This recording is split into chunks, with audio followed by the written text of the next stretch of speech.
What is the saddest thing you have heard a child say? I supervise foster homes. A few years ago, one of my foster families had taken placement of a little boy named Chris. Chris was husky and socially awkward, but also impossible to dislike.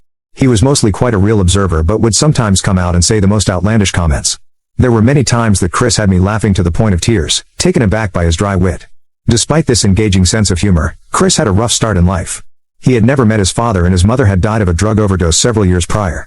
Chris had bounced in and out of 7 different foster homes by the time I met him. All of his younger siblings had been adopted and he saw them infrequently. When he did see them, Chris was prone to intense mood swings. It must have been incredibly difficult for him to watch his siblings grow up together while he waited for his forever family. Shortly after his 11th birthday, Chris moved into the foster home that I supervised. The foster family was taken with Chris right away. They'd always wanted a child and they seemed to relish in acting out their dream of parenthood immediately. They spoiled Chris, taking him on expensive shopping trips and excursions. Their intentions were good. Knowing that Chris had experienced a lifetime of neglect in only 11 years, they seemed set on showering him with love and affection to make up for lost time. If Chris didn't want to go to school, the foster parents would shrug and take him to the park. If he wanted to stay up all night and play video games, they happily allowed it. At first, this was fantastic. Chris was having a ball. When I would visit him, he seemed to be blossoming. The kid who had barely spoken a full sentence to me was suddenly bursting at the seams to tell me every detail of his day. When I expressed my concern that their lack of rules could be leading to problems down the road, the foster parents insisted that they had it under control. They said they loved Chris. They called him son. After about 6 months, an adoption date was set. Chris was so excited about picking out a suit and tie to wear to the courthouse. The trouble started about 3 weeks before the adoption hearing. The foster parents had grown tired of the honeymoon stage. They'd realized it was time to start setting up boundaries that would help Chris grow into the fine young man we all knew he could be.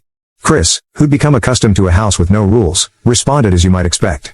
He was confused and frustrated at the family's sudden insistence on rule setting. One evening, the foster parents asked Chris to turn off the television and go to sleep. He refused. They threatened to ground him. He laughed. The foster parents began to yell, exasperated. Chris picked up his brand new cell phone and threw it into the television, destroying the screen. Both foster parents yelled louder, which only worsened Chris's blow-up. He kicked the wall, denting it. He told the foster parents that he hated them and hated their house. The foster parents called me, panicking. I reminded them that children who have experienced trauma sometimes struggle to regulate strong emotions. I explained that we all needed to work together in order to help Chris adjust to having rules put in place. I explained that although their intentions were good, Chris had been set up to fail. They calmed down and we set a meeting for the next day. I went to their house first thing in the morning, ready to help them come up with a plan to support Chris. Chris had already gone off to school when I got there. The foster parents looked me straight in the eye and told me they wouldn't be picking him up from school and would not be adopting him in a few weeks. I was shocked. They had professed love for this child for nearly a year at this point. I pleaded with them and offered every support I could think of. They would not budge. All of a sudden, they began listing every annoyance they had with Chris, going back to when they first met him. It was as if they'd been building up this list all this time, too afraid to admit to me that they'd had their misgivings from the start. I begged them to pick him up from school. The last thing I wanted was a caseworker showing up to whisk him away. He already hated school. This would only make him worry that every school day could end with his life being uprooted. They were too worn down, too guilty, and too upset. I picked Chris up from school. When he got into my car, I could see that he knew what was happening. His round face was knotted in concern, his eyes filling with tears. He begged me with a desperation that I've never seen in a child.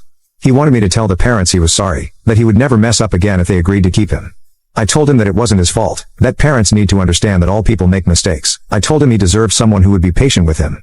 I drove Chris to a new foster home with a lovely set of people who, unfortunately, could only take him in for a few days due to their housing setup. When we got there, he didn't want to go in. We sat on the front lawn for almost 2 hours. He was really quiet, just leaning back into the grass with his hands on his stomach.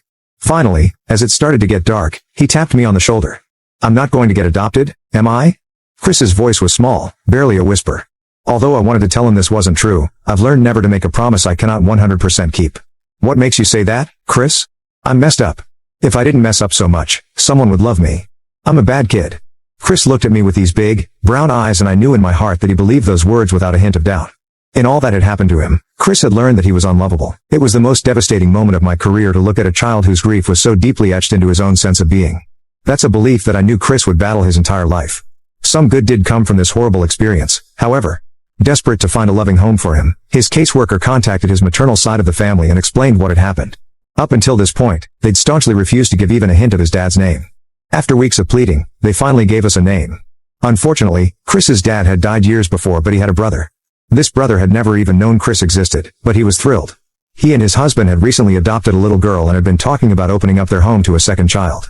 It was serendipitous. Chris was not an easy kid. He was angry, rightfully so, and balked at rules. The family did not give up. They jumped through every hoop so that they could become foster parents to him. Chris was just adopted a few months ago and he seemed happier than I've ever seen him. It's not perfect. Chris has many wounds to heal from, but I know he is in a place where he is loved and cherished as he deserves.